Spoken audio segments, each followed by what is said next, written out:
Last class के final points मैंने mention किए थे, जिसको कि मैं ब्रीफली यहाँ पे फिर से बता रहा हूँ कि अगर हमारे मीडियम में साइनसॉइडल वेव ट्रैवल कर रही है तो उसको सिंपल हार्मोनिक वेव कहते हैं। और किसी भी सिंपल हार्मोनिक वेव की इक्वेशन हमेशा इस फॉर्म की होगी। सिंपल हार्मोनिक वेव की स्टैंडर्ड इक्वेशन कुछ इस तरह की होगी: ए sine omega t minus k x plus five, जिसमें ए एम्पलीट्यूड ऑफ वेव है, omega angular frequency of wave है, के वेव नंबर कहलाता है और five initial phase of the particle at origin. ठीक है, ओमेगा और ए ये तो वेव के लिए डिफाइंड है, लेकिन ये जो फाई है ये ओरिजिन वाले पार्टिकल का इनिशियल फेज कहलाता है। ठीक है, ये तो सिंपल हार्मोनिक वेव की इक्वेशन हो गई। उसके बाद दूसरा पॉइंट होता है कि अगर ये सिंपल हार्मोनिक वेव मीडियम से ट्रैवल कर रही है तो मीडियम का शेप कैसा होगा। तो वेव की इक्वेशन को यूज करके हम इस इक्वेशन को यूज करके बोल सकते हैं कि अगर t को हम फिक्स कर दें तो ये जो y है, ठीक है, y as a function of x वो साइनसॉइडल फंक्शन होगा, जिसका मतलब है स्ट्रिंग की शेप किसी भी टाइम में हमेशा साइनसॉइडल शेप की होगी।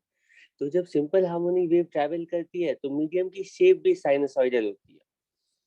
इसी इक्वेशन में अगर हम पोजीशन को फिक्स कर दें, x की वैल्यू 1 मीटर 2 मीटर है ना, कोई भी फिक्स वैल्यू सब्स्टिट्यूट करते हैं तो ओवरऑल जो ये फंक्शन होगा वो टाइम का फंक्शन होगा और वो भी साइनसॉइडल फंक्शन होगा, जिसका मतलब है कि कोई भी पार्टिकल मीडियम का ऐसी वेव ट्रैवल करने की वजह से बिल्कुल एसएचएम परफॉर्म कर रहा होगा।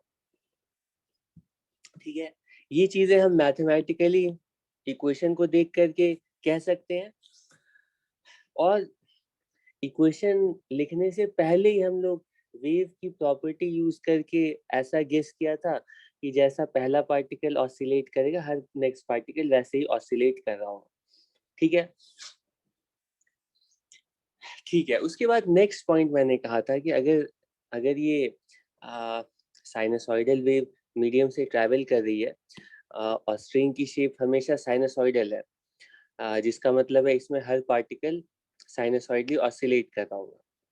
ठीक, इसको मुझे एक मिनट कहीं से कॉपी करना पड़ेगा।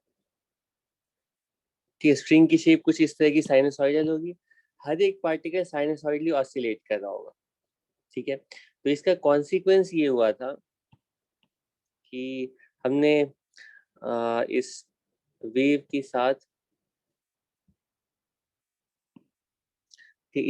साथ हमने डिफाइन किया था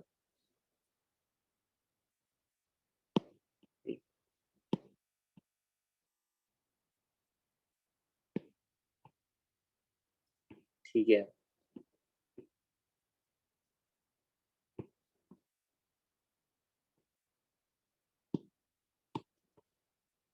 इस वेव के साथ हमने इसके बाद वेवलेंथ डिफाइन किया था। ठीक है, और ऐसा बोला था कि वेवलेंथ का मतलब होता है किसी भी दो ऐसे पार्टिकल के बीच की डिस्टेंस। ठीक है, किसी भी दो ऐसे पार्टिकल के बीच की डिस्टेंस जो कि सेम फेज में ऑसिलेट कर रहे हैं।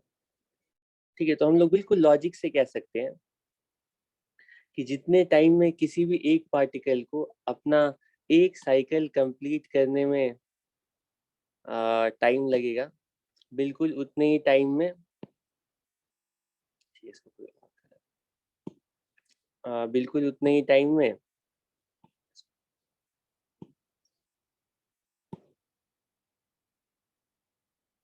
ये चाहता हूँ मैं कॉन्ट्रास्ट हो बाकी सारे से, कौन सा कलर रखना चाहिए, मतलब blue रखते हैं, ठीक है। तो इस सिंपल से पॉइंट को यूज करके कि जितने टाइम में एक पार्टिकल, कोई भी पार्टिकल अपना एक साइकिल कंप्लीट करता है, उतने टाइम में ये वेव लैम्डा डिस्टेंस आगे चली जाएगी। हम लोगों ने डिराइव किया था कि किसी भी सिंपल हार्मोनिक वेव के लिए वेलोसिटी ऑफ वेव हमेशा उस वेव की वेवलेंथ मल्टीप्लाइड बाय फ्रीक्वेंसी की इक्वल होगी।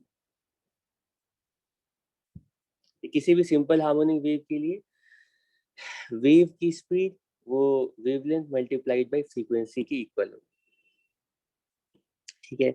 ये वाली जो डिस्टेंस है ये लैम्डा है। लैम्डा डिस्टेंस ये वेव आगे चली गई है, उतनी देर में पार्टिकल अपना एक साइकिल कंप्लीट कर लिए, ठीक है। अब जैसे ही लैम्डा हम डिफाइन करते हैं तो वेव की इक्वेशन के साथ तुम्हें एक और चीज पूछी जा सकती है कि इस वेव की वेवलेंथ बताओ, amplitude, frequency, time period, wave number, initial phase, ये सब कुछ बता सकते हो, ठीक है। लेकिन वेवलेंथ कैसे बताएंगे? तो वेवलेंथ एक तरीका है कि इस डेफिनेशन से बताओगे। फ्रीक्वेंसी तुम्हें पता है, स्पीड इक्वेशन देख के बता सकते हैं, एफ इक्वेशन देख करके बता सकते हैं, तो v अपॉन एफ, इससे लैम्डा की वैल्यू निकालो। दूसरा तरीका है कि वेव नंबर की वैल्यू होती है ओमेगा अपॉन वी के इक्वल। अगर हम न्यूमरेटर और डिनोमिनेटर में, ठीक है, टाइम पीरियड से मल्टीप्लाई कर दें तो ओमेगा टी का मतलब ये हो जाएगा 2 पाई और लैम्डा।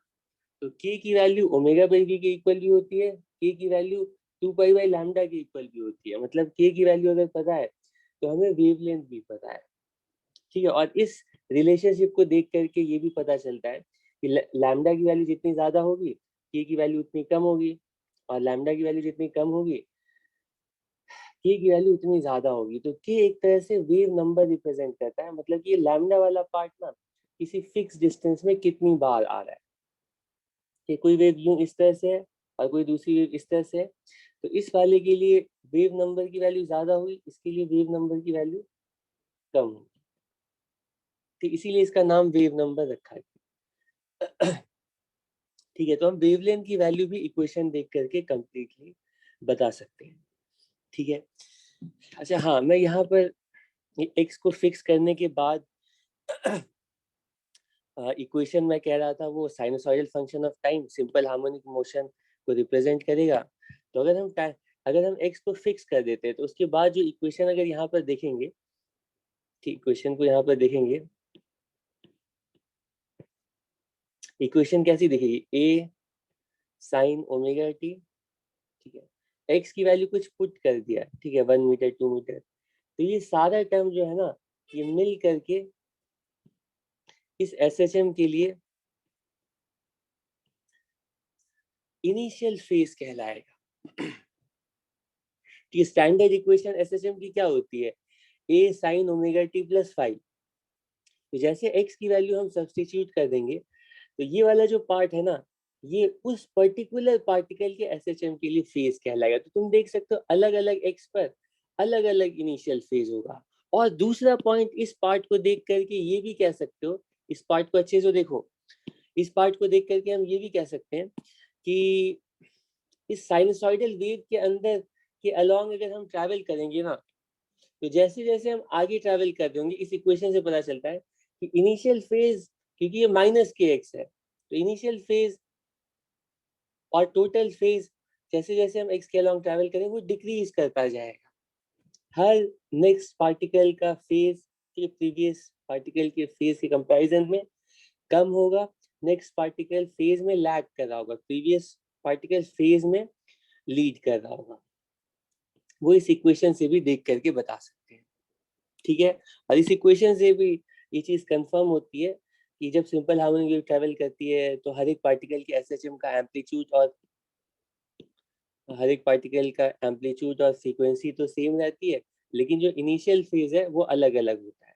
क्योंकि हर अगला पार्टिकल बाद में अपना SHM स्टार्ट कर रहा है। कोई प्रॉब्लम नहीं है इसमें।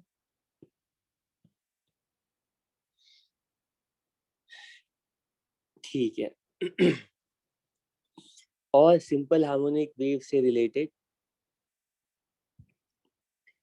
एक और पॉइंट मुझे यहाँ पर बताना है। एक और पॉइंट बताना है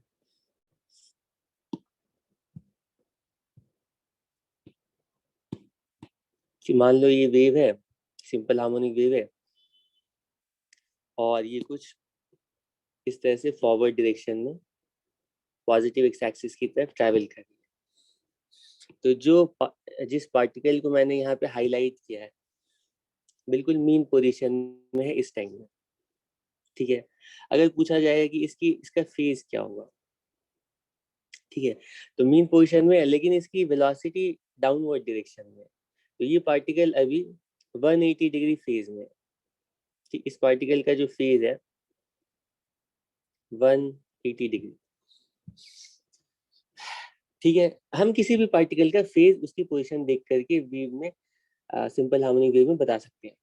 तो जैसे जैसे हम वेव के अलॉन्ग आगे ट्रैवल करेंगे फेज डिक्रीज करता जाएगा। इसका जो नेक्स्ट पार्टिकल है वो और कम, ये 90 डिग्री में ऑसिलेट कर रहा होगा, ये 0 डिग्री में ऑसिलेट कर रहा होगा। तो जैसे जैसे हम आगे ट्रैवल कर रहे हैं ना फेज डिक्रीज करता जा रहा है, ठीक है। अब मेरा क्वेश्चन है कि अगर हम, ठीक है, एक पॉइंट से ट्रैवल करके, मान लो यहाँ से ट्रैवल करके लैम्डा डिस्टेंस आगे चले जाते हैं, तो लैम्डा डिस्टेंस आगे वाले पार्टिकल का फेज कितना होगा? ऑब्वियसली लैम्डा डिस्टेंस आगे वाला जो पार्टिकल है ना वो भी सेम पोजीशन में सेम वेलोसिटी होगी, ठीक है। इसका मतलब जब भी हम लैम्डा डिस्टेंस, अगर किसी मीडियम में सिंपल हार्मोनिक वेव ट्रैवल कर रही है और हम लैम्डा डिस्टेंस ट्रैवल करते हैं मीडियम के अलोंग, तो हमेशा हमेशा 2 पाई का 360 डिग्री का फेज डिफरेंस आएगा। मतलब लैम्डा डिस्टेंस आगे वाला जो पार्टिकल है वो 2 पाई फेज लैग कर रहा होगा और लैम्डा डिस्टेंस पीछे जाएंगे तो वो 2 पाई फेज लीड कर रहा होगा। इस पॉइंट के कंपैरिजन में नेक्स्ट पॉइंट का लैम्डा डिस्टेंस आगे वाले नेक्स्ट पॉइंट का फेज 2 पाई लैग कर रहा होगा, और इसके पीछे जो पार्टिकल है लैम्डा डिस्टेंस ये 2 पाई आगे होगा। ये पॉइंट समझ रहे हो? मतलब इसने एक साइकिल अपना कंप्लीट कर लिया होगा और ये अपना स्टार्ट कर रहा होगा, ठीक है। फिर उसके बाद ये 2 साइकिल कंप्लीट करेगा तो ये एक साइकिल कंप्लीट करेगा और ये स्टार्ट कर रहा होगा, ठीक है। तो हम किसी भी लैम्डा डिस्टेंस वाले पार्टिकल्स के बीच में फेज डिफरेंस हम बता सकते हैं कि वो हमेशा 2 पाई होता है। इसका मतलब है कि मीडियम के अलोंग हर एक पार्टिकल, हर आ, किसी भी दो पार्टिकल के बीच का फेज डिफरेंस कितना होगा SHM में, वो हम एग्जैक्टली बता सकते हैं, ठीक है। अगर मान लो तुम्हें दो पार्टिकल्स बताया जाए जो कि लेट अस से लैम्डा डिस्टेंस नहीं है, मान लो कोई एक पार्टिकल यहाँ पर है A और दूसरा पार्टिकल यहाँ पर है B, अब पूछा जा रहा है A और B के बीच में फेज डिफरेंस कितना है। तो हम देखेंगे कि A और B के बीच में एक्चुअल डिस्टेंस कितनी है, पाथ डिफरेंस कितनी है, इसको मैं कह रहा हूँ डेल्टा एक्स, ठीक है। ठीक है, अगर A और B के बीच में डिस्टेंस डेल्टा एक्स है तो ए और बी ऑब्वियसली SHM कर रहे हैं, तो इन दोनों के SHM के बीच में फेज डिफरेंस कितना है वो हम कैलकुलेट कर सकते हैं बिल्कुल यूनिटरी मेथड से। इक्वेशन लिख के तो कर सकते हैं, यूनिटरी मेथड से भी कर सकते हैं। हम बोलेंगे लैम्डा डिस्टेंस पे, ठीक है, लैम्डा डिस्टेंस पे 2 पाई का फेज डिफरेंस है, तो यूनिट डिस्टेंस पे 2 पाई बाई लैम्डा और डेल्टा एक्स डिस्टेंस पर दो पार्टिकल्स जिनके बीच में एक्चुअल डिस्टेंस डेल्टा एक्स है उनके बीच में फेज डिफरेंस कितना होगा, कि उनके SHMs के बीच में फेज डिफरेंस कितना होगा, वो 2 pi by lambda times delta x के इक्वल होगा। और ये बहुत ही इंपॉर्टेंट रिलेशनशिप है जो कि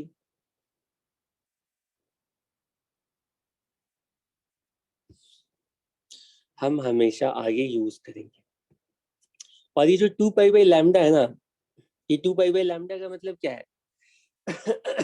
यूनिट डिस्टेंस में कितना फेज चेंज हो रहा है। तो ये जो 2 पाई बाई लैम्डा है ना, ये के, यही वेव नंबर है।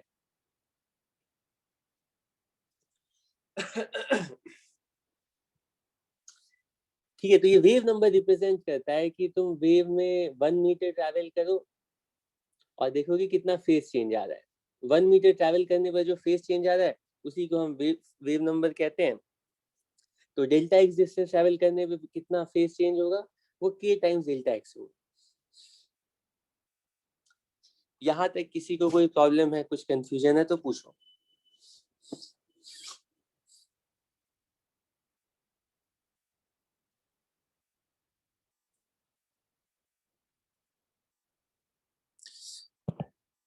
ठीक है, तो सिंपल हार्मोनिक वेव के मैंने जो भी ऑलमोस्ट सारे मेन पॉइंट्स मैंने, ठीक है, यहाँ पर क्लास में एक्सप्लेन कर दिए हैं ब्रीफली। और जो भी पॉइंट्स मैंने सिंपल हार्मोनिक मोशन से, सॉरी, सिंपल हार्मोनिक वेव से रिलेटेड बताए हैं, वही पॉइंट्स, सिर्फ उतने ही पॉइंट्स तुम्हें आगे कहीं पर भी यूज होंगे। ठीक है, तो क्लास में जो पॉइंट सिंपल हार्मोनिक वेव से रिलेटेड बताए, कौन कौन से पॉइंट्स बताए?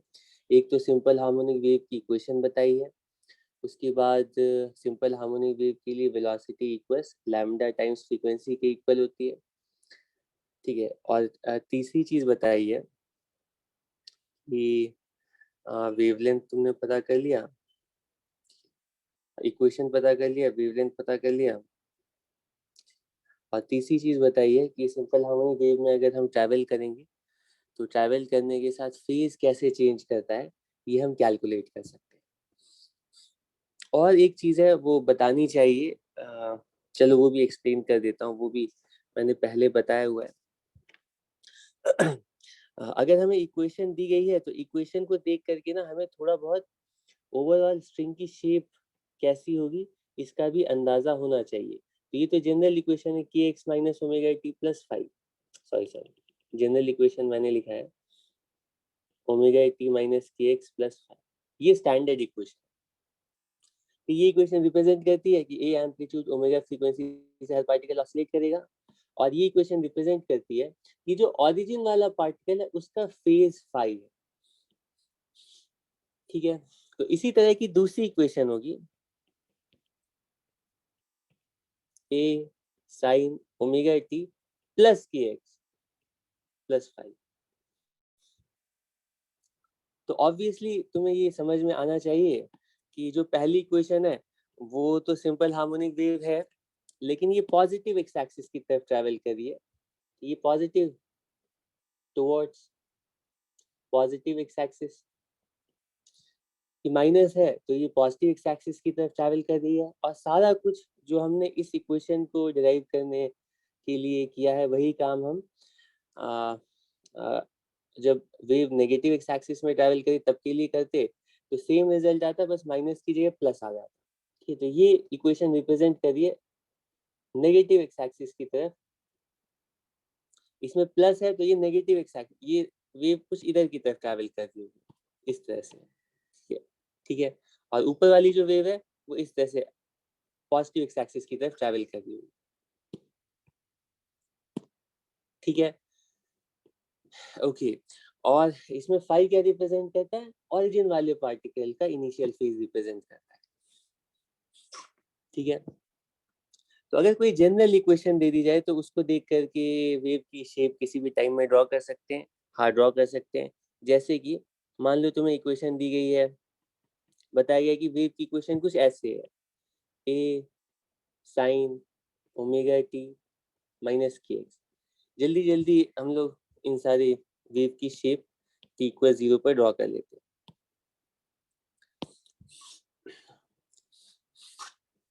तो ऐसी किसी भी वेव के लिए, ठीक है, अगर तुम्हें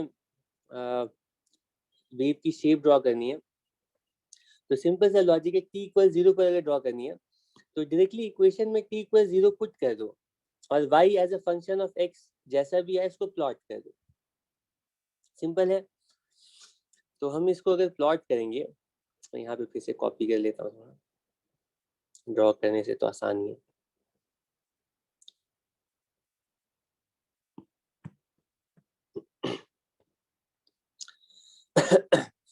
तो अगर हमें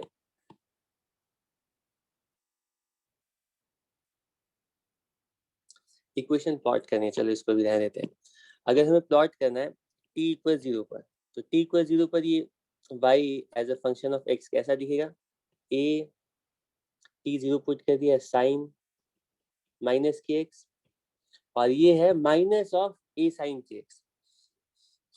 ठीक है, तो इसकी शेप कैसी बनेगी? तो हम ड्रॉ कर सकते हैं। इसकी शेप होगी,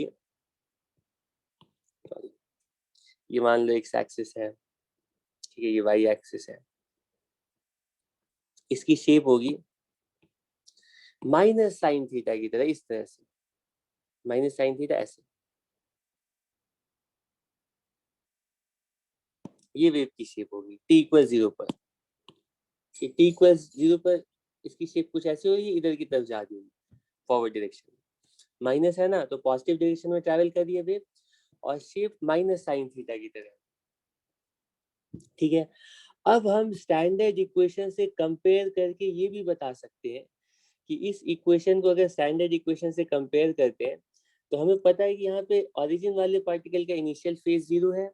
वो वेरीफाई कर सकते हैं कि ओरिजिन वाला पार्टिकल तुम देख सकते हो मीन पोजीशन में है, और जब ये वेव आगे जाएगी तो वेव की शेप थोड़ी देर में ऐसे, यानी कि ओरिजिन वाला पार्टिकल अपवर्ड डायरेक्शन में मूव कर रहा है, मीन पोजीशन में अपवर्ड डायरेक्शन में, यानी कि ओरिजिन वाला पार्टिकल 0 डिग्री फेज में है। यहाँ पर कोई प्रॉब्लम नहीं है।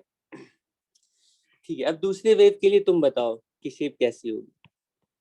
दूसरी इक्वेशन है y x t equals a sine, ऐसी भी इक्वेशन दी जाती है के एक्स माइनस ओमेगा टी। अगर सिर्फ प्लॉट करना है तो तुम बोलोगे क्या प्रॉब्लम है, इसको हम t इक्वल 0 के लिए प्लॉट कर देते हैं। t इक्वल 0 पर स्ट्रिंग की शेप कैसी होगी? t को 0 पुट कर दो तो ये y as a function of x आ जाएगा, a साइन के एक्स। यानी कि ये जो शेप है ना, ये जो वेव है a साइन के एक्स माइनस ओमेगा टी, उसकी शेप बिल्कुल साइन की तरह होगी। इसको अगर हम प्लॉट करेंगे, ठीक है, इसको अगर हम प्लॉट करेंगे तो ये y एक्सिस है, ये x एक्सिस है।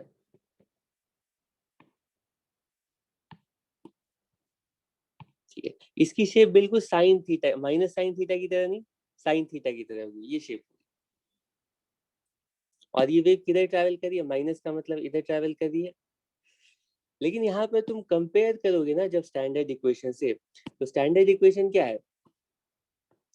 स्टैंडर्ड इक्वेशन है a sine omega t minus k x plus 5। तुम्हें इस फॉर्म में लाना पड़ेगा। तो स्टैंडर्ड इक्वेशन में जब हम इसको ट्रांसफॉर्म करेंगे तो इसको लिखेंगे a sine minus of omega t minus k x. ठीक है, स्टैंडर्ड फॉर्म में अभी नहीं आया, तो माइनस को हटाने के लिए हम क्या करेंगे? ट्रिग्नोमेट्रिक आइडेंटिटी यूज करेंगे कि sine of minus theta, sorry sine of identity होती है कि साइन ऑफ 180 माइनस थीटा, ये माइनस साइन थीटा होती है। Sorry, sine theta minus 180 degree, ये होती है माइनस साइन थीटा। ये माइनस को हटाने के लिए, ये सब एसएचएम में तुम कर चुके हो कई बार, स्टैंडर्ड फॉर्म में अगर लाना होता है तो हमें किसी तरह से, ठीक है, ट्रिग्नोमेट्री आइडेंटिटीज यूज करके। तो ये जो गिवन इक्वेशन है a साइन के एक्स माइनस ओमेगा टी, इसको स्टैंडर्ड फॉर्म में लिखेंगे तो ये आएगी a sine omega t minus k x plus pi. ठीक है, तो ये इक्वेशन रिप्रेजेंट करती है कि ऐसे सिंपल हार्मोनिक वेव की इक्वेशन है जिसमें ओरिजिन वाला पार्टिकल 180 डिग्री फेज में ऑसिलेट कर रहा है स्टैंडर्ड इक्वेशन से कंपेयर करने के बाद। तो चेक करते हैं, तुम देख सकते हो कि वेव की शेप जैसी हमने ड्रॉ की है उसमें ओरिजिन वाला पार्टिकल मीन पोजीशन पर तो है, लेकिन वेव जैसे आगे जाएगी तो ओरिजिन वाला पार्टिकल डाउनवर्ड डायरेक्शन में। इसका मतलब है इस मोमेंट पे ओरिजिन वाला पार्टिकल 180 डिग्री फेज में भी है। ठीक है, वेरीफाई भी कर सकते हो तुम। स्टैंडर्ड इक्वेशन से कंपेयर करने के बाद जो भी वेव की शेप ड्रॉ की है उसमें तुम चेक कर सकते हो कि ओरिजिन वाले पार्टिकल का फेज वही आ रहा है, ठीक है, जो कि स्टैंडर्ड इक्वेशन के अकॉर्डिंग, स्टैंडर्ड इक्वेशन से कंपेयर करने के बाद आना चाहिए, ठीक है, इसमें कोई प्रॉब्लम नहीं है। इसी तरह, इसीलिए तुम ज्यादातर जगह देखोगे ना कि जो हम एग्जांपल्स लेते हैं वेव की मतलब सिंपल हार्मोनिक वेव की इक्वेशन के लिए अगर एग्जांपल्स लेते हैं तो वो के एक्स माइनस ओमेगा टी या के एक्स प्लस ओमेगा टी लेते हैं, ठीक है। के एक्स माइनस ओमेगा टी और के एक्स प्लस ओमेगा टी के लिए टी इक्वल 0 पर वेव की जो शेप होगी वो साइन की तरह होगी, और अगर omega t minus k x लेंगे तो वेव की जो शेप होगी माइनस साइन की तरह होगी, ठीक है। ठीक है, अब इसी तरह से तुम के एक्स माइनस ओमेगा टी के एक्स प्लस ओमेगा टी हो गया। अब इसी तरह से तुम के ए cos omega t minus k x, ए कॉस के एक्स माइनस ओमेगा टी, और उसी तरह से मतलब इन इक्वेशन के लिए भी शेप्स तुम ड्रॉ कर लेना, वाई एक्स टी, मान लो इक्वेशन ऐसी दी गई है, ए साइन ओमेगा टी प्लस के एक्स या के एक्स प्लस ओमेगा, इसकी शेप कैसी होगी, साइन की तरह होगी और ये नेगेटिव एक्स एक्सिस की तरफ जा रही होगी। इसी तरह से इक्वेशन दी गई है ए cos omega t minus k x, तो ए कॉस ओमेगा टी प्लस के एक्स, ठीक है। कोई ऐसी जनरल इक्वेशन दी गई है ए साइन के x minus omega t plus 30 degree, इसकी शेप ट्राई करना तुम लोग टी इक्वल 0 पर, ठीक है। ये सिंपल हार्मोनिक वेव की कंप्लीट स्टोरी कवर हो गई। सिंपल हार्मोनिक वेव के लिए इक्वेशन पता होनी चाहिए, इक्वेशंस के अकॉर्डिंग वेव की शेप कैसी होती है उसका थोड़ा अंदाजा होना चाहिए, और वेव की शेप के हिसाब से तुम्हें वेवलेंथ की वैल्यू कितनी होती है वो कैलकुलेट करनी आनी चाहिए, और वेव की शेप को देख करके दो पॉइंट्स के बीच फेज डिफरेंस कितना होगा वो हमेशा देख करके कैलकुलेट करना आना चाहिए।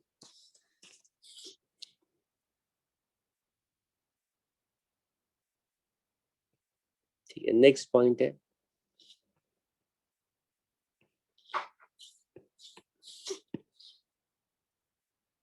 ठीक है, ये हमारे पास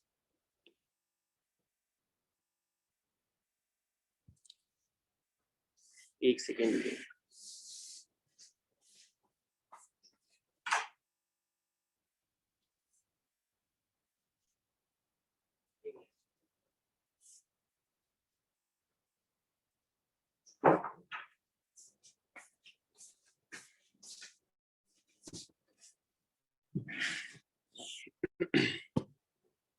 हाँ, तो मैं ये कह रहा था कि ये वेव है, ठीक है, ओरिजिन वाले पार्टिकल के ऊपर हम फोर्स अप्लाई करते हैं, ठीक है, उसको डिस्प्लेस करते हैं। तो फोर्स कैसे अप्लाई करते हैं इसमें तुम लोग कंफ्यूज हो जाते हो। फोर्स ये नहीं कि हम बिल्कुल इसी डायरेक्शन में पुश कर रहे हैं और इसी डायरेक्शन में, ठीक है, पार्टिकल भी एक्चुअली मूव कर, ऑब्वियसली ये स्ट्रिंग में स्ट्रिंग थोड़ी टॉर्ट होगी तो ये अपना ऐसे टेंशन का फोर्स अप्लाई करेगी, तो हम कुछ ऐसे फोर्स अप्लाई कर रहे होंगे, ठीक है, हमारी फोर्स की डायरेक्शन अलग अलग हो सकती है। फोर्स की वजह से जो रिजल्टेंट मोशन है पार्टिकल का वो इस तरह से अप डाउन मोशन, ठीक है। तो स्ट्रिंग की टेंशन को तो हम हमेशा बैलेंस कर रहे हैं, उसके साथ साथ अपवर्ड डायरेक्शन में भी, ठीक है, इस तरह से फोर्स है कि पार्टिकल अपवर्ड डायरेक्शन में मतलब वाई एक्सिस के अलोंग ऐसे चमक रहा है। एनीवे वो कंसर्न नहीं है, कंसर्न ये है कि अगर कोई एजेंट एंड पार्टिकल के ऊपर फोर्स अप्लाई करता है, डिस्प्लेस करता है, ठीक है, तो पार्टिकल के ऊपर वर्क करता है, ठीक है, पार्टिकल को एनर्जी सप्लाई करता है, ठीक है, पार्टिकल के पास एनर्जी आती है, अब ये पार्टिकल नेक्स्ट पार्टिकल के ऊपर फोर्स अप्लाई करता है, वर्क करता है, एनर्जी ट्रांसफर करता है, और इस तरह से नेक्स्ट पार्टिकल के पास एनर्जी मीडियम के अलोंग प्रोपेगेट करते जाती है, जो कि वेव मोशन का पर्पस भी है। वेव मोशन में मीडियम के अलॉन्ग एनर्जी एक पॉइंट से दूसरे पॉइंट ट्रैवल करती है। तो हम कैलकुलेट करना चाहते हैं कि कितनी एनर्जी अगर सिंपल हार्मोनिक वेव ट्रैवल कर रही है तो कितनी एनर्जी, ठीक है, पर यूनिट टाइम किसी भी मीडियम के किसी भी एक क्रॉस सेक्शन के अलॉन्ग ट्रैवल कर रही होगी। ठीक है, हम वेव के लिए पावर ट्रांसमिटेड कैलकुलेट करना चाहते हैं। ठीक है, power transmitted along the string by a simple harmonic wave. मतलब जब सिंपल हार्मोनिक वेव ट्रैवल करेगी, कोई भी वेव ट्रैवल करेगी, पावर तो ट्रांसमिट होगी, लेकिन सिंपल हार्मोनिक वेव अगर ट्रैवल कर रही है तो कितनी energy per unit time travel करेगी। तो पता चलता है कि अलग अलग टाइम में एनर्जी ट्रांसफर करने का जो रेट है ना, वो सेम नहीं है। पावर ट्रांसमिटेड की वैल्यू टाइम का फंक्शन है। ठीक, कभी कभी हो सकता है बहुत जल्दी जल्दी एनर्जी ट्रांसमिट हो रही हो, कभी कभी बिल्कुल जीरो एनर्जी ट्रांसमिट हो रही हो। ठीक है, तो इसके लिए हम क्या करते हैं, एवरेज पावर ट्रांसमिटेड कैलकुलेट करते हैं। और ये तुम लोग बहुत ही बेसिक डेरिवेशन से कैलकुलेट कर सकते हो। एवरेज पावर ट्रांसमिटेड की वैल्यू आती है हाफ, ठीक है, हाफ ओमेगा स्क्वायर ए स्क्वायर, ठीक है, टाइम्स म्यू वी। ये पावर ट्रांसमिटेड की वैल्यू होती है अलोंग दी रोप। ठीक, मतलब इस रोप का जो मीडियम है, इस रोप के अंदर ये एनर्जी ट्रैवल कर रही है। इस रोप के अंदर से एनर्जी कुछ इस तरह से ट्रैवल कर रही है। ठीक है, तो यूनिट टाइम में रोप के अंदर कितनी एनर्जी ट्रैवल कर रही है, कितनी एनर्जी ट्रैवल कर रही है, इस एक्सप्रेशन को देख करके पता चलता है। ये जो पहले दो टर्म्स है ना, वो तो सोर्स पर डिपेंडेंट है, और ये जो दूसरे दो टर्म्स है, ये बिल्कुल मीडियम की प्रॉपर्टी है।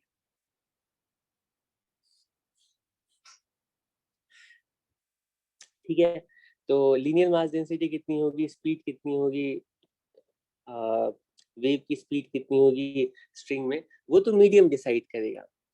लेकिन कितनी तेजी से ऑसिलेट कर रहे हो फ्रीक्वेंसी, और ऑसिलेशन का एम्पलीट्यूड कितना है, ठीक है, हमें पता चलता है डिराइव करने के बाद कि पावर ट्रांसमिटेड की वैल्यू हमेशा फ्रीक्वेंसी स्क्वायर और पावर ट्रांसमिटेड की वैल्यू एम्पलीट्यूड स्क्वायर के प्रोपोर्शनल होती है। मतलब अगर तुम ऑसिलेट करने की एम्पलीट्यूड को डबल करते हो तो जो पावर ट्रांसमिटेड है वो 4 टाइम्स इंक्रीज करेगा। और इसको पहले धीरे धीरे ऑसिलेट कर रहे हो इस तरह से, और अब इसको बहुत तेजी से ऑसिलेट कर रहे हो। ठीक है, अगर फ्रीक्वेंसी डबल करते हो तो भी एनर्जी 4 टाइम्स, ठीक है, पावर ट्रांसमिटेड 4 टाइम्स इंक्रीज होगी। ठीक है, ये तो पावर ट्रांसमिटेड की वैल्यू हो गई। इसके साथ साथ हम इंटेंसिटी भी डिफाइन करते हैं कि ऑब्वियसली ये स्ट्रिंग मीडियम है, और इस मीडियम के अलोंग ये एनर्जी, इसके किसी भी क्रॉस सेक्शन के अलोंग ये एनर्जी ट्रैवल कर रही है।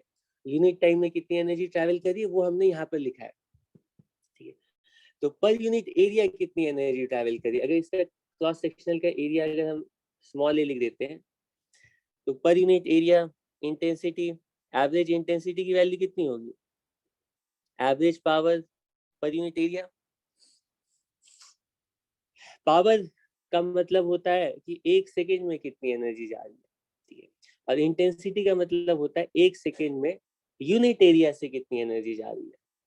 ठीक है, टोटल एनर्जी मान लो ट्रैवल, उसमें से यूनिट एरिया से कितनी एनर्जी ट्रैवल कर रही है, तो वो कैलकुलेट करते हैं। तो तुम देख सकते हो ये लीनियर मास डेंसिटी में जब एरिया डिवाइड होगा तो वो वॉल्यूम डेंसिटी बन जाएगी। और इसका एक्सप्रेशन, इंटेंसिटी का भी एक्सप्रेशन बिल्कुल सेम आता है, एक्सेप्ट म्यू की जगह यहाँ पर रो आ जाएगा। ठीक है, तो वो एक्सप्रेशन बिल्कुल सेम है और प्रोपोर्शनैलिटी भी सेम है। ठीक है, तो इंटेंसिटी भी ए स्क्वायर के प्रोपोर्शनल, किसी भी सिंपल हार्मोनिक वेव में एम्पलीट्यूड के स्क्वायर के प्रोपोर्शनल इंटेंसिटी होगी हमेशा, और फ्रीक्वेंसी स्क्वायर की भी प्रोपोर्शनल होगी। ठीक है, तो ये तो हो गई पावर ट्रांसमिटेड की स्टोरी। ठीक है, तो हम लोगों को वेव मोशन में वेव वेव के बारे में, वेव की इक्वेशन क्या होती है, वेव की स्पीड क्या होती है, फिर उसके बाद सिंपल हार्मोनिक वेव क्या होती है, और power transmitted through simple harmonic wave क्या होती है। यही 4 पॉइंट्स सीखने थे और वो मैंने ब्रीफली तुम्हें बता दिए। इसके बाद आता है जो कि हमारे, ठीक है, वेव ऑप्टिक्स, जिसके लिए सारी प्रिपरेशन थी, वो कहलाता है, ठीक है, सुपरपोजिशन ऑफ सेम मीडियम में अगर एक से ज्यादा वेव्स ट्रैवल करेंगी तो ओवरऑल पार्टिकल्स का मोशन कैसा हो।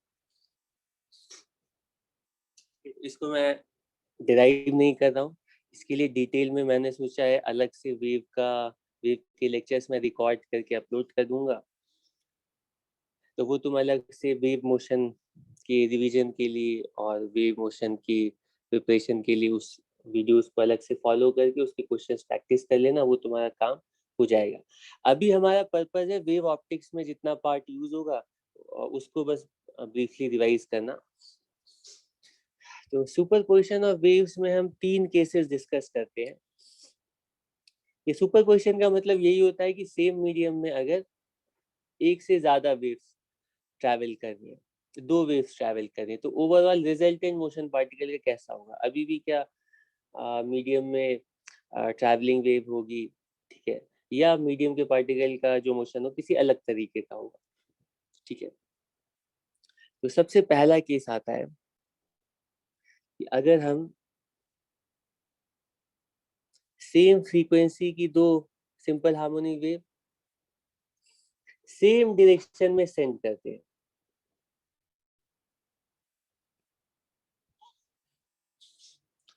ठीक है, तो इस केस में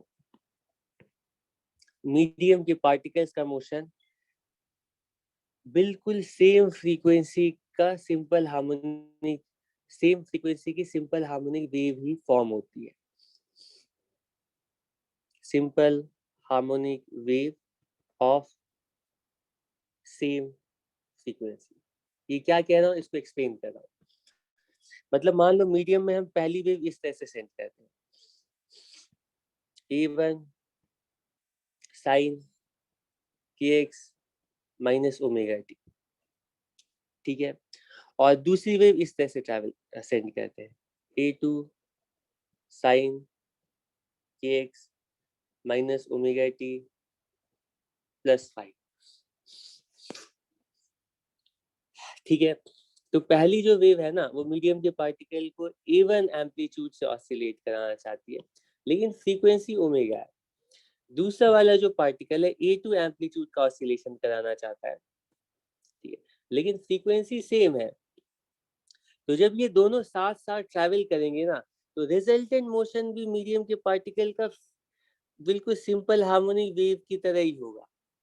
मतलब अभी भी ऐसा लगेगा कि मीडियम में एक सिंपल हार्मोनिक वेव ट्रैवल कर रही है, लेकिन अगर सिंपल हार्मोनिक वेव ट्रैवल कर रही है तो उसका एम्पलीट्यूड क्या होगा, फ्रीक्वेंसी क्या होगी। तो फ्रीक्वेंसी तो वही होगी जितने की इन दोनों की इंडिविजुअल फ्रीक्वेंसीज है, कि पहले की वजह से भी ओमेगा से, पहली वाली वेव भी हर पार्टिकल को ओमेगा से ऑसिलेट करना चाहती है, दूसरी भी ओमेगा से, तो रिजल्टेंट वेव की वजह से भी हर एक पार्टिकल ओमेगा से ही ऑसिलेट कर रही होगी, लेकिन उसका एम्पलीट्यूड कितना होगा। क्या मीडियम के पार्टिकल्स A1 एम्पलीट्यूड से ऑसिलेट कर रहे होंगे, A2 एम्पलीट्यूड से ऑसिलेट कर रहे होंगे। तो ये समझना भी ज्यादा मुश्किल नहीं है, क्योंकि एसएचएम में डिटेल में हम लोगों ने सुपरपोजिशन ऑफ या कॉम्बिनेशन ऑफ एसएचएम डिस्कस किया है। पहला वाला जो पहली वाली वेव को देखोगे तो ये किसी भी जनरल पार्टिकल को A1 एम्पलीट्यूड और ओमेगा फ्रीक्वेंसी से ऑसिलेट करना चाहता है, और दूसरा वाला जो वेव है वो उसी सेम पार्टिकल को A2 एम्पलीट्यूड से ओमेगा फ्रीक्वेंसी से लेकिन 5 फेज में ऑसिलेट करना चाहता है। पहला वाला पार्टिकल 0 फेज में, दूसरा वाला पार्टिकल 5 फेज में। किसी भी जनरल पार्टिकल को देख सकते हो, मैं सिर्फ ऑरिजिन वाले पार्टिकल की बात नहीं कर रहा हूँ। उस वेव, उस मीडियम के किसी भी पार्टिकल को देखोगे तो उस पार्टिकल को पहला वाला वेव जिस फेज में ऑसिलेट करना चाह रहा होगा उससे 5 फेज आगे दूसरा वाला वेव पार्टिकल को ऑसिलेट करना चाह रहा होगा, तो ओवरऑल उस पार्टिकल का जो रिजल्टेंट मोशन होगा वो सिंपल हार्मोनिक वेव ही तो होगा। सॉरी, उस पार्टिकल का resultant motion simple harmonic motion ही होगा, और सिंपल हार्मोनिक मोशन के लिए एम्पलीट्यूड कितना होगा और फेज कितना होगा वो हम लोग ऑलरेडी कैलकुलेट करना सीख चुके हैं। ठीक है, तुम्हें याद दिला दूं कि अगर तुम्हें एक सिंपल हार्मोनिक मोशन की इक्वेशन ऐसी दी जाती है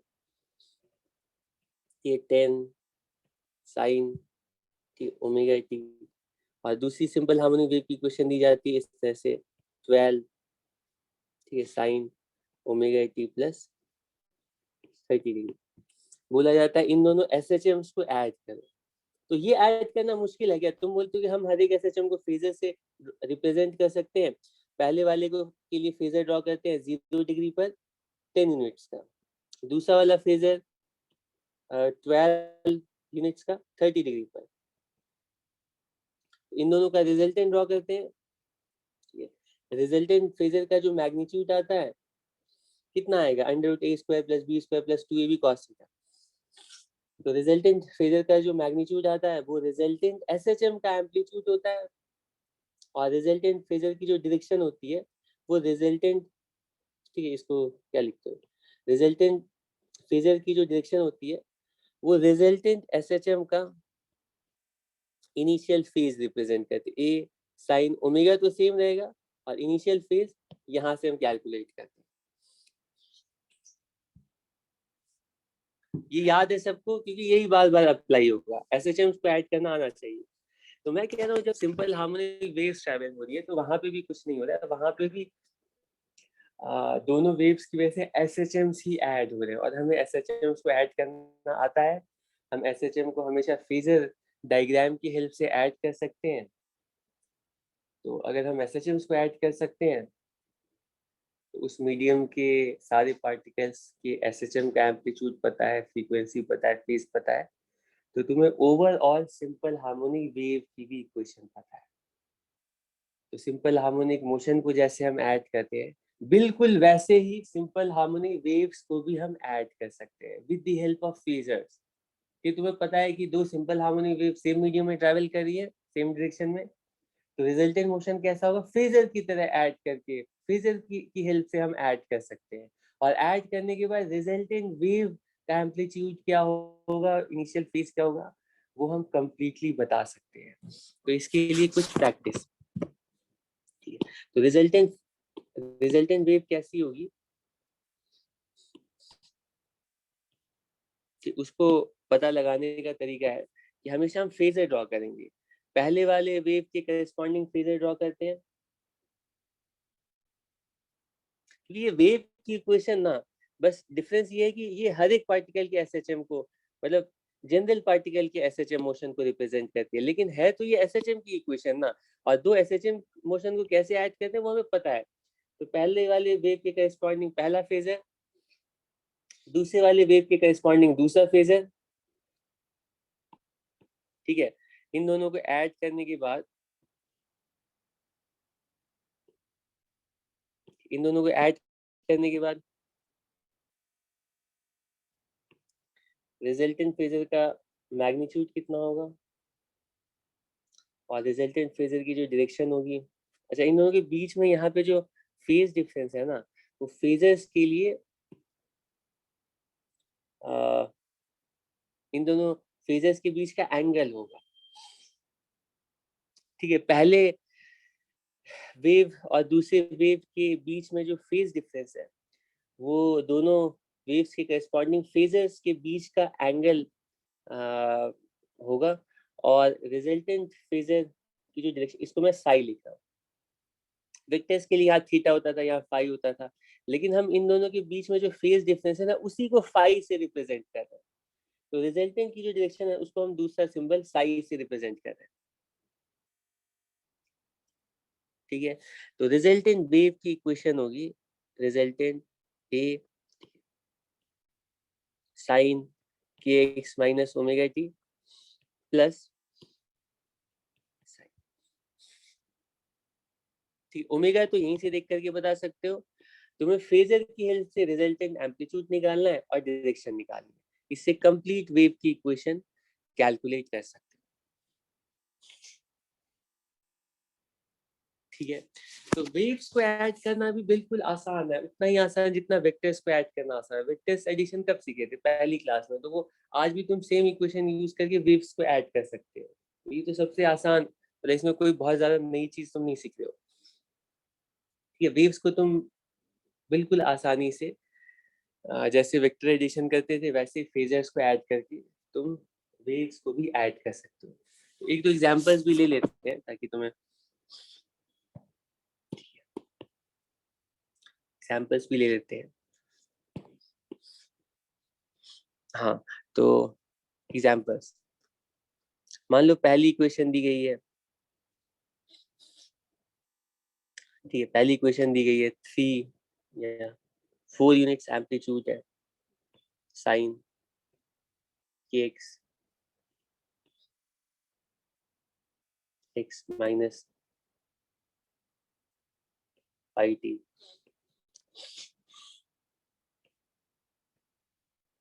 4 sin x minus pi t।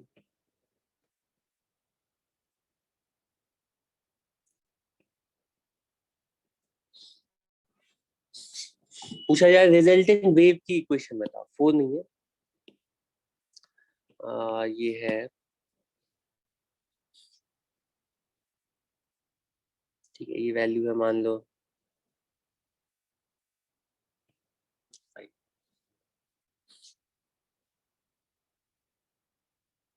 Resultant wave की इक्वेशन लिखो।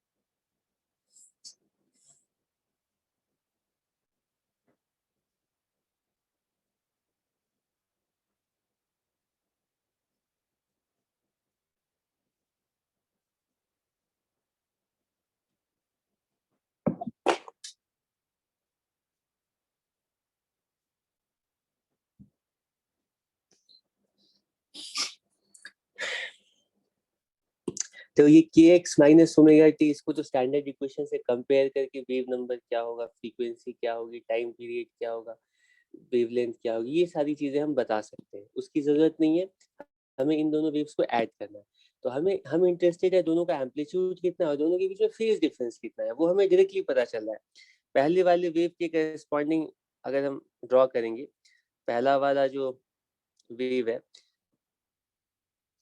ठीक है, इसको हम कैसे भी ड्रॉ कर लेते हैं। ये है 4 यूनिट्स का,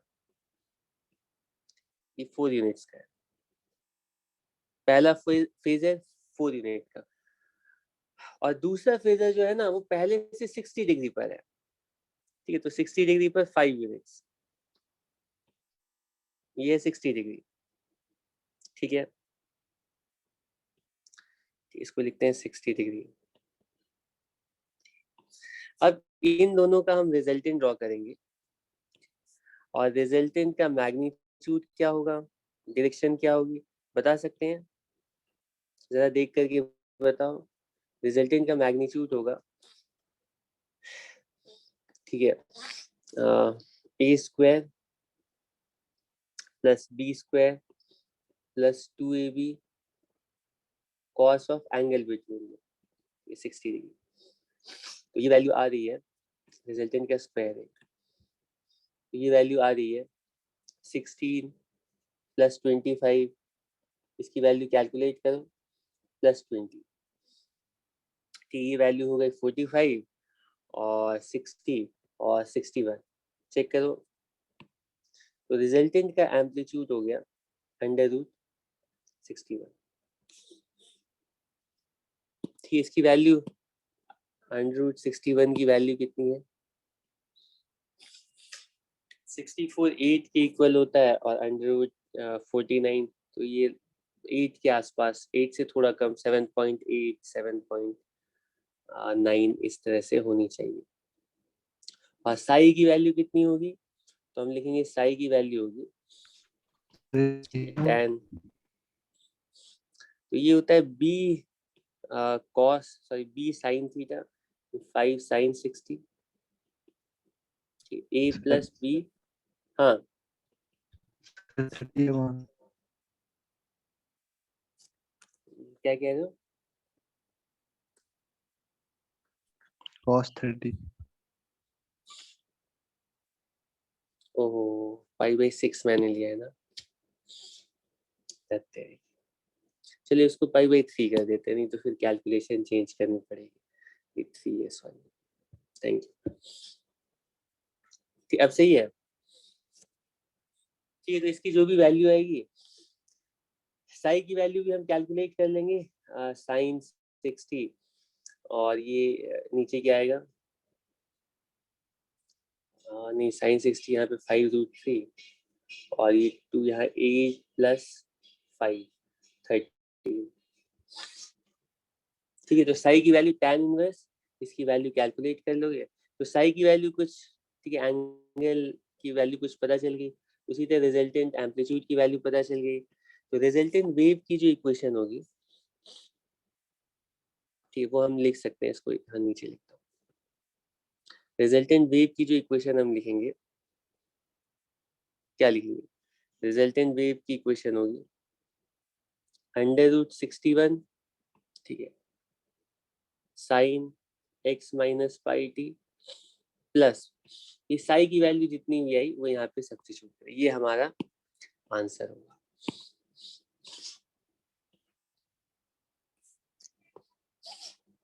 ठीक है, यहाँ तक किसी को कोई प्रॉब्लम है तो बताओ,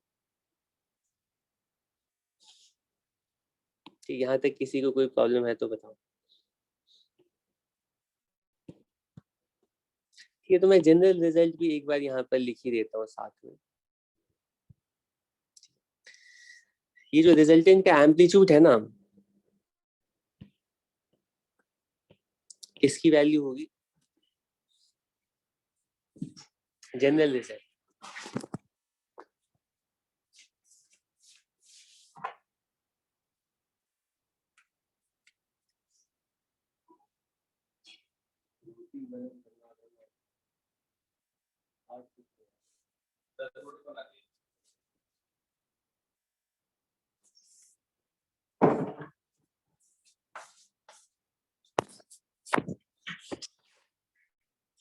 ये वैल्यू होगी a1 square plus a2 square plus 2a1 a2 cos 5, sorry Sai लिख दे रहा हूँ, cos साई। और साई की वैल्यू कितनी होगी, तो उसके लिए तुम्हारे पास रिजल्ट है tan Sai equals a2 sin 5 upon a1 plus a2 cos 5।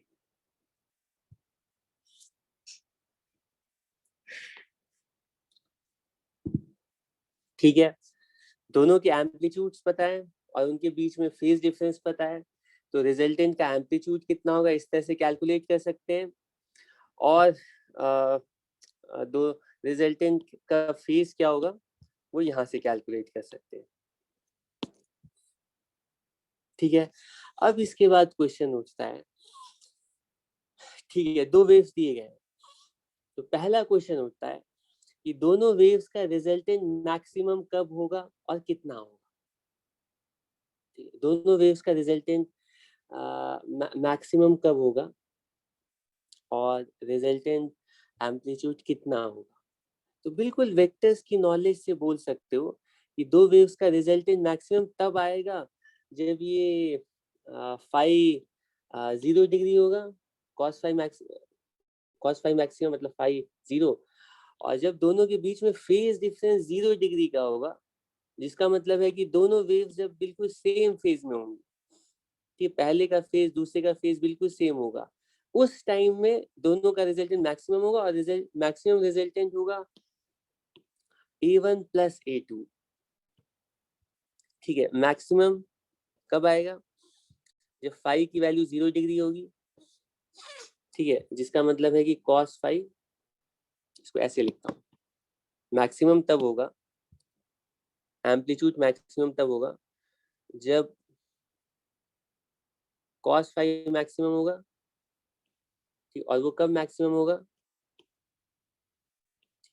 जब फाइव की वैल्यू 0 डिग्री होगी और मैक्सिमम रिजल्टेंट की वैल्यू होगी A1 प्लस A2। मिनिमम कब होगा, मिनिमम कब होगा, जब cos फाइव मिनिमम होगा, फाइव की वैल्यू 180 डिग्री होगी, मिनिमम cos फाइव मिनिमम होगा -1, ठीक है, वो कब होगा 180 डिग्री पर, और रिजल्टेंट की वैल्यू है A1 माइनस A2।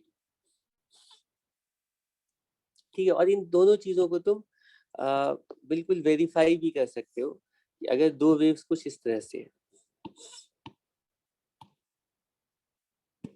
अगर हमारे पास दो वेव्स कुछ इस तरह से है,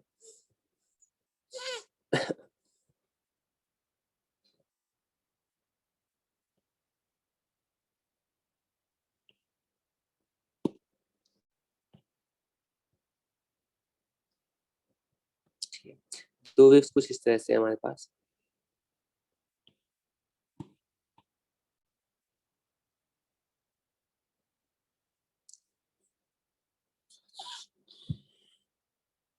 ठीक है, तो इसको मैं एक काम करता हूँ,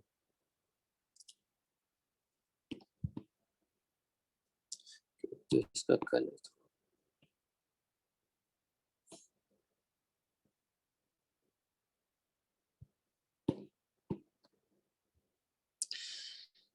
इसको थोड़ा,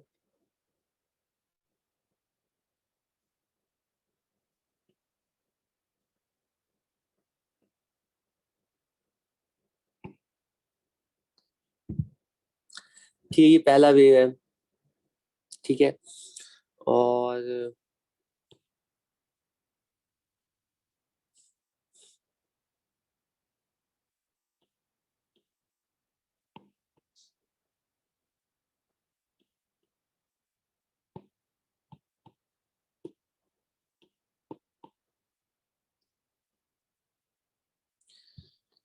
ठीक है, और उसके बाद ये दूसरा वेव है। लेकिन ये दोनों वेव्स ना बिल्कुल सेम फेज में है, ठीक, ये दोनों वेव्स बिल्कुल सेम फेज में है,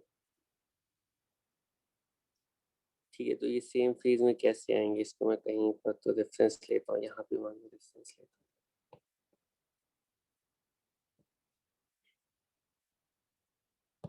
ठीक है, तो ये कुछ इसके लिए कलर्स,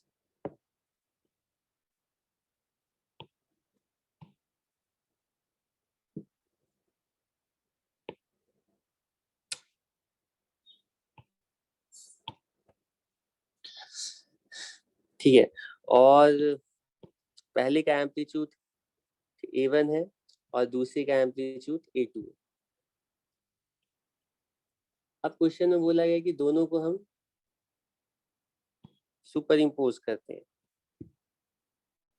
ठीक है, तो प्रिंसिपल ऑफ सुपरपोजिशन से भी तुम गेस कर सकते हो कि अगर ये दोनों वेव्स मीडियम में इस तरह से साथ साथ ट्रैवल करेंगे, ठीक है, तो ओवरऑल रिजल्टेंट मोशन किसी भी पार्टिकल का देखोगे तो उसका एम्पलीट्यूड दोनों के एम्पलीट्यूड्स के सम के इक्वल हो जाएगा, ठीक है, रिजल्टेंट मोशन जो वेव का होगा वो A1 प्लस A2 के इक्वल हो जाएगा, ठीक है, इसको अगर तुम बहुत ही अच्छा डायग्राम इसके लिए बनाना चाहते हो तो तुम क्या करोगे कि इसको,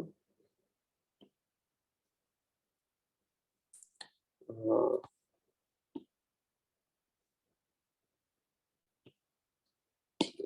इसको नीचे रख देता हूँ, इसकी जरूरत पड़ेगी कभी भी। ये दोनों वेव्स जब ऐड हो रहे होंगे, ठीक है, तो इनका जो रिजल्टेंट मोशन होगा, ठीक है, तुम गेस कर सकते हो, कॉपी,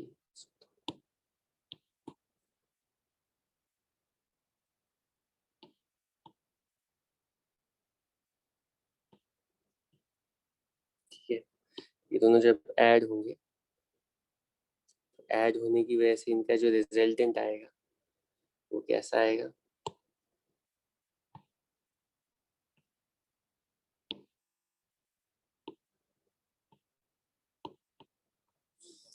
वो रिजल्टेंट कैसा आएगा? वो कुछ इस तरह का आएगा। इसका तो पहले करना था।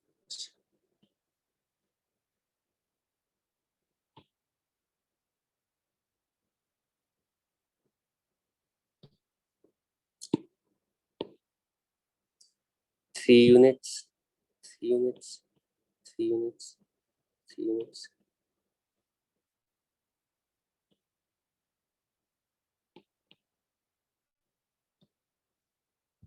ये रिजल्टेंट, इसमें थोड़ा कुछ ज्यादा ही ठीक है। तो मैथमेटिकली तुम कैलकुलेट करते हो कि इसका एम्पलीट्यूड, सॉरी, इसका एम्पलीट्यूड A1 है, पहले वाले का एम्पलीट्यूड A1 है, ठीक है, दूसरे वाले का एम्पलीट्यूड A2 है, ठीक है। तो दोनों को ऐड करने के बाद जो रिजल्टेंट एम्पलीट्यूड आया है वो है A1 प्लस A2, ठीक है। मैथमेटिकली तुमने देखा और पिक्टोरियली भी तुम्हें समझ में आ रहा है कि अगर दोनों सेम फेज में ऑसिलेट कर रहे होते कि मीन पोजीशन वाला मीन पोजीशन पर रहता, ठीक है, पहले वेव की वजह से अगर पार्टिकल एक्सट्रीम पर है तो दूसरे वेव की वजह से एक्सट्रीम पर है, पहले वेव की वजह से मीन पर है तो दूसरे वेव की वजह से मीन पर है, पहले वेव की वजह से A/2 पर है तो दूसरे वेव की वजह से भी A/2 पर है। सारे पार्टिकल सेम फेज में ऑसिलेट कर रहे हैं कि पहले वेव की वजह से जो पार्टिकल 30 डिग्री पे ऑसिलेट कर रहा है दूसरे वेव की वजह से भी 30 डिग्री। तो इस कंडीशन में दोनों को ऐड करने के बाद जो रिजल्टेंट मोशन होगा पार्टिकल का वो भी सिंपल हार्मोनिक वेव होगा of amplitude A1 plus A2, ठीक है। अब उसी तरह से बोला जाता है अगर दोनों वेव्स ऑपोजिट फेज में ऑसिलेट कर रहे हैं, ठीक है, 180 डिग्री के फेज डिफरेंस पर ऑसिलेट कर रहे हैं, तो उस केस में क्या होगा, रिजल्टेंट मोशन कैसा होगा कि 180 डिग्री के फेज डिफरेंस पर, ठीक है। तो वो भी बताना मुश्किल नहीं है। 180 डिग्री के फेज डिफरेंस का मतलब है कि ये जो इसका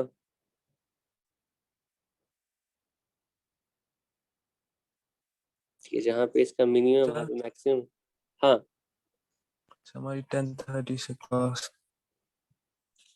ठीक है, मैं अभी इसको बस 1 सेकंड में खत्म कर रहा हूँ, रुक जाओ। सॉरी,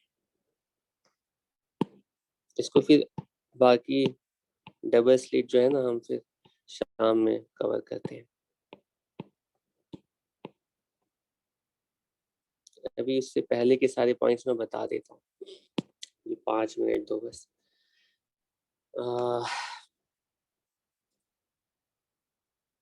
ठीक है, सही ड्रॉ किया है, ठीक है। तो इन दोनों को ऐड करने के बाद जो रिजल्टेंट मोशन होगा वो कैसा होगा,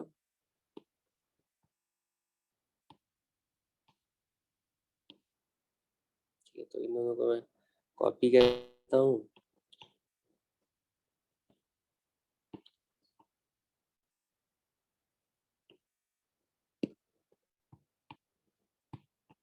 रिजल्टेंट मोशन अगर हम ड्रॉ करने की कोशिश करेंगे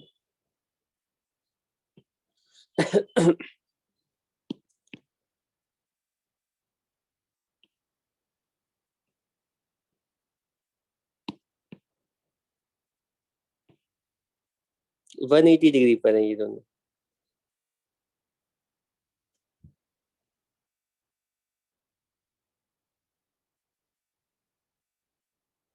ठीक है, 180 डिग्री पर है। अब इन दोनों को ऐड करने के बाद जो रिजल्टेंट मोशन होगा वो तुम गेस कर सकते हो वो कैसा होगा।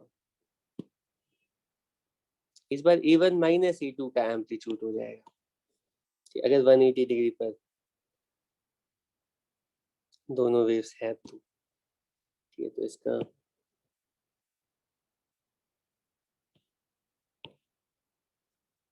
और रिजल्टेंट हो जाएगा ये कम हो जाएगा, ये भी कम हो जाएगा, कम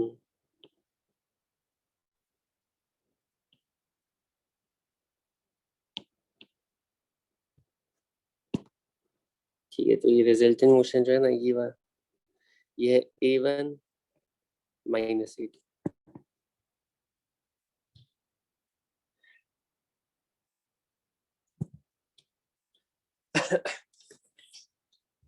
ठीक है, तो वेव्स के बीच में अगर फेज डिफरेंस 0 का होता है तो रिजल्टेंट मैक्सिमम होता है। वेव्स के बीच में अगर फेज डिफरेंस 180 का होता है, मतलब ऑपोजिट फेज में होते हैं, तो रिजल्टेंट मिनिमम होता है A1 माइनस A2 होता है। अगर दोनों इंडिविजुअल वेव्स सेम एम्पलीट्यूड के होते तो सेम फेज में होने का मतलब है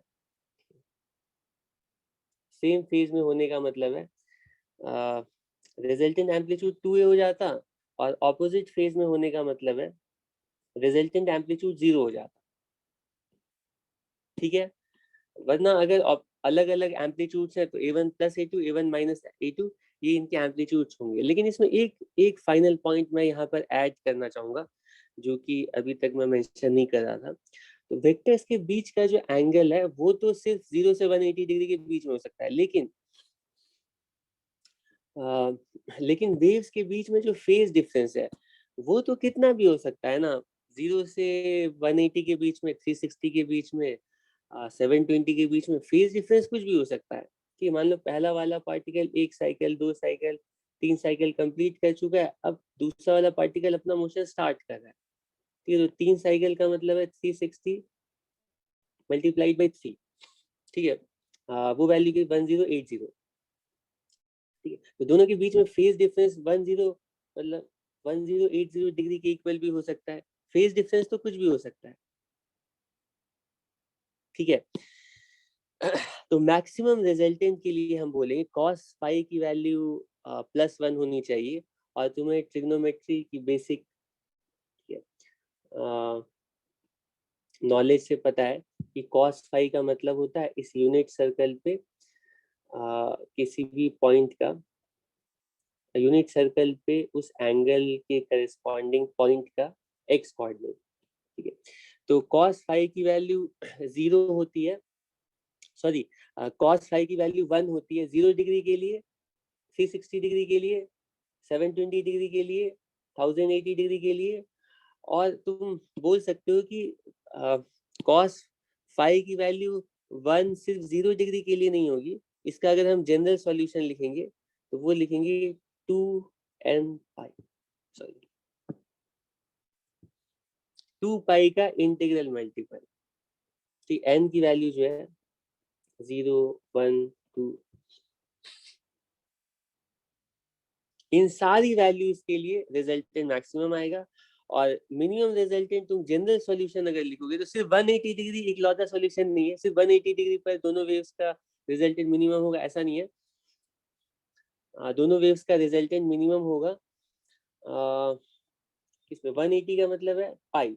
तो पाई का अगर ऑड मल्टीपल लेंगे, पाई या 3 पाई या 5 पाई, या ये पाई में तुम 2 पाई ऐड करते जाओ और तुम सेम पॉइंट पर पहुंचते जाओगे, तो जो जनरल सॉल्यूशन होगा मिनिमम रिजल्टेंट का वो है, ठीक है, पाई का ऑड मल्टीपल। और किसी भी ऑड नंबर को हम 2n+1 से रिप्रेजेंट करते हैं, और n की वैल्यू, n का मतलब है कोई भी इंटीजर, n की वैल्यू इंटीजर वैल्यू सब्स्टिट्यूट करते जाओ। वैसे मुझे यहाँ पे कंप्लीट सॉल्यूशन के लिए n को प्रॉपरली लिखना चाहिए, n जो है ना इंटीजर है। ठीक है, तो इंटीजर का मतलब है, ठीक है, n को लिखेंगे 0 +-1 +-2, n की वैल्यू है 0 +-1 +-2 ऐसे।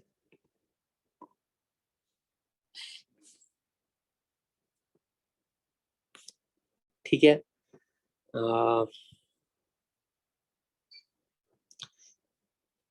ठीक है, तो सुपरपोजिशन ऑफ वेव्स में पहला केस था जिसमें कि सेम फ्रीक्वेंसी के सिंपल हार्मोनिक वेव्स के सुपरपोज कर रहे थे। इसके अलावा दो केसेस होते हैं, सेम फ्रीक्वेंसी ऑपोजिट डायरेक्शन, इसमें स्टैंडिंग वेव फॉर्म होती है, और डिफरेंट फ्रीक्वेंसी। और फाइनल केस होता है कि दोनों सिंपल हार्मोनिक वेव्स की फ्रीक्वेंसी डिफरेंट है। ठीक है, और ये दोनों केसेस हमें ठीक है यहाँ पर डिस्कस करने की जरूरत नहीं है। वेव्स के लिए अलग से मैंने तुम्हें बताया कि उसमें मैं ये दोनों केसेस डिस्कस कर दूंगा। स्टैंडिंग वेव वाला केस, फ्रीक्वेंसी अभी भी सेम है, ऑपोजिट डायरेक्शन में ट्रैवल कर रहे हैं तो स्टैंडिंग वेव बनती है, और डिफरेंट फ्रीक्वेंसीज के दो वेव्स अगर सुपरपोज कर रहे हैं तो बीट्स फॉर्म होती है। ठीक है, ये दोनों केस हमें डिस्कस नहीं करना है। जो पहला केस है कि हमें अभी यूज होगा तो सिर्फ इसी केस पर फोकस करना है कि जब दो सेम फ्रीक्वेंसी के वेव सुपरपोज करेंगे तो रिजल्टेंट वेव भी सिंपल हार्मोनिक वेव होगी, और सिंपल हार्मोनिक वेव का एम्पलीट्यूड कैसे निकालेंगे और ठीक है डायरेक्शन फेज कैसे निकालेंगे वो इस तरह से निकालेंगे। ठीक है, बाकी नेक्स्ट क्लास में हम डिस्कस करते हैं। ये सब रिवाइज करके आना अच्छे से।